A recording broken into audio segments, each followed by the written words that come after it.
5 আগস্টে পরে আমাদেরকে যে বিজয় দান করেছেন, আমাদেরকে ওপেন হওয়ার তৌফিক দান করেছেন, এজন্য আমরা আল্লাহ তাআলার শুকরিয়া আদায় করতেছি। সকলে বলি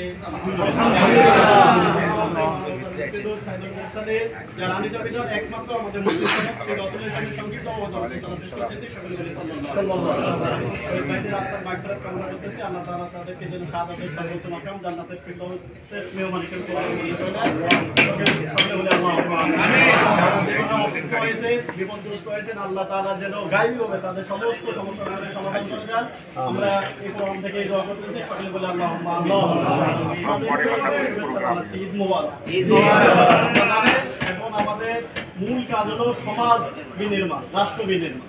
আমাদের 4 দফার কাজের মধ্যে সবচেয়ে বড় কাজ যেটা হলো বিজয়ের পরে আমাদের সবচেয়ে বড় বিজয়ের কাজ হলো সমাজ বিনির্মাণ এবং রাষ্ট্র বিনির্মাণ আমাদেরকে করতেই হবে যে কোনো মূল্যে।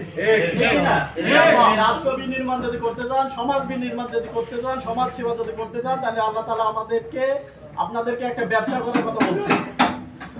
আমরা জানেন সবাই ব্যবসা কথাটা সূরা সফে 10, 11, 12 নম্বর আয়াতে আল্লাহ তাআলা একটা ব্যবসার কথা আমাদেরকে বলছেন।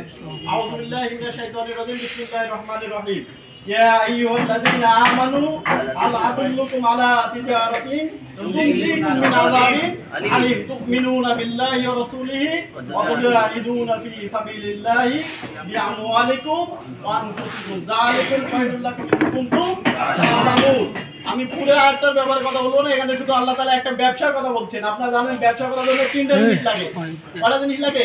3টা। এক নাম্বার হলো আপনার পুঁজি লাগবে। এক নাম্বার কি লাগবে ভাই? আপনাদের পুঁজি লাগবে। 2 নাম্বার হলো শ্রম লাগবে। ব্যবসা করবেন, শ্রম দিবেন না, পুঁজি আছে, ব্যবসা লাভবান হতে পারবে? হতে পারবে না। 3 নাম্বার হলো ওই ব্যবসা সম্পর্কে আপনার পর্যাপ্ত জ্ঞান লাগবে।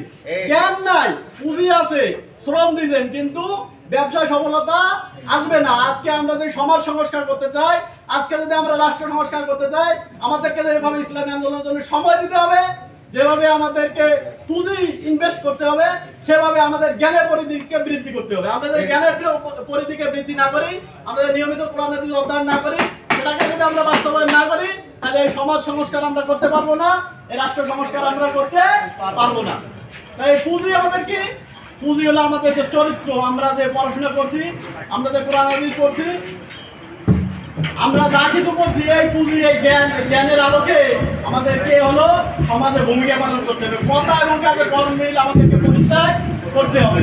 আর আমাদেরকে যে অবস্থা আছে এখান থেকে আমাদেরকে মান উন্নয়ন করতে হবে। আমরা যারা সহযোগী সদস্য আছি, সারা জীবন সহযোগী সদস্য, আজকে 20 বছর সহযোগী সদস্য, সম্ভব না। তার মানে আপনি আপনার পরিবর্তন করেন নাই, আপনি সমাজ আর রাষ্ট্রে পরিবর্তন করতে পারবেন না।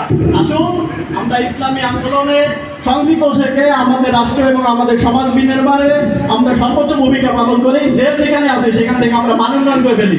আমাদের মান উন্নয়নের মাধ্যমে আমরা আমাদের সমাজ, আমাদের রাষ্ট্র আমরা পরিবর্তন করতে চাই। আল্লাহর কাছে এই সাহায্য কামনা করে আমি আমার সংক্ষিপ্ত আলোচনা শেষ করতেছি। ওয়া মা তৌফিক ইল্লা বিল্লাহ। আসসালামু আলাইকুম ওয়া রাহমাতুল্লাহি ওয়া বারাকাতুহু। জি আলহামদুলিল্লাহ, ধন্যবাদ ভাই শাহিন।